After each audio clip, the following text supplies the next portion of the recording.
ফাল্গুনি রান্নাঘরে আপনাদের সবাইকে স্বাগত জানাই। আবারও চলে এলাম আপনাদের কাছে অন্য এক রেসিপি নিয়ে। তো আজকে পুরোনো দিনের মা ঠাকুমারা যেভাবে ধেঁদালের রেসিপি বানাতো আজকে আপনাদেরকে বানিয়ে দেখাবো।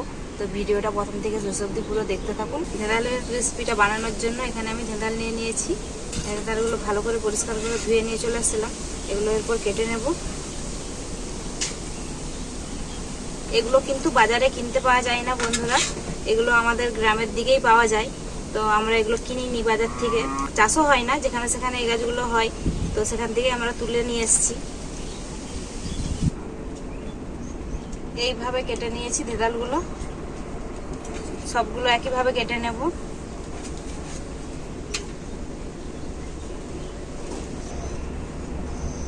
এইগুলো কিন্তু দু রকমের হয়, এক রকমের তেতো হয় আর এক রকমের মিষ্টি হয়। তো এগুলো মিষ্টিটা খাওয়া হয় আর তেতোটা খাওয়া হয় না। আমি ধেঁদালগুলো সব এইভাবে কেটে নিয়েছি। এবারে উনানে কড়াইটা বসিয়ে দেব। কড়াই খুব ভালোভাবে গরম হয়ে গেছে, সরষের তেল দিয়ে দেবো কড়াইতে। তেল খুব ভালোভাবে গরম হয়ে গেছে, তেলে কালো জিরে আর কালো সরষে দিয়ে দেব।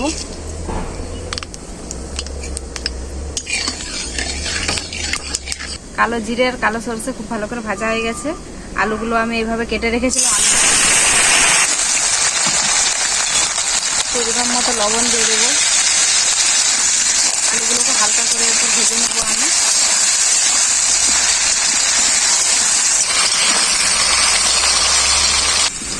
আলুগুলোকে হালকা করে ভেজে নিয়েছি আর কেটে রাখা ধেঁদাল দিয়ে দেবো।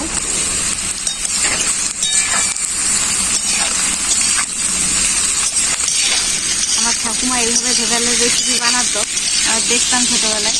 আজকে সেইভাবেই আমিও ধেঁদালের রেসিপিটা বানাচ্ছি। আলু আর ধেঁদাল হালকা করে ভাজা হয়ে গেছে, থেতো করা কাঁচা লঙ্কা দিয়ে দেবো। থেতো করা কাঁচা লঙ্কা এই কারণেই দিচ্ছি সবজির মধ্যে, ঝালটা ভালো করে যাতে ঢুকতে পারে। আমি এটাতে জল দেবো না, ধেঁদাল থেকে জল বেরোবে, ওই জলেই রান্নাটা হয়ে যাবে। ঢাকা দিয়ে দিচ্ছি আমি এখন। ঢাকাটা খুলে আমি এরপর দেখে নেব।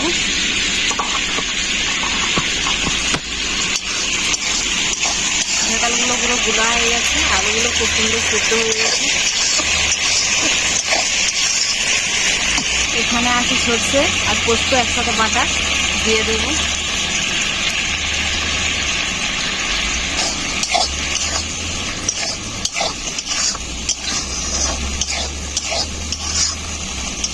পোস্ত ধোয়া জলটাও দিয়ে দেবো।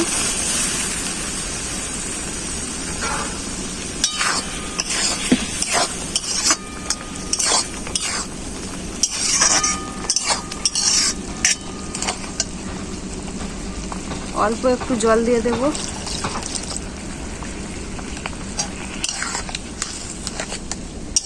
জলটা খুব ভালো করে ফুটে গেলে নামিয়ে নেব।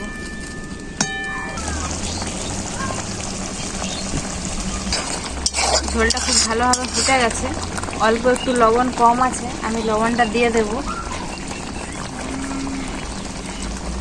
তো আমার ধেঁদালের রেসিপিটা রেডি, এরপর আমি নামিয়ে নেব।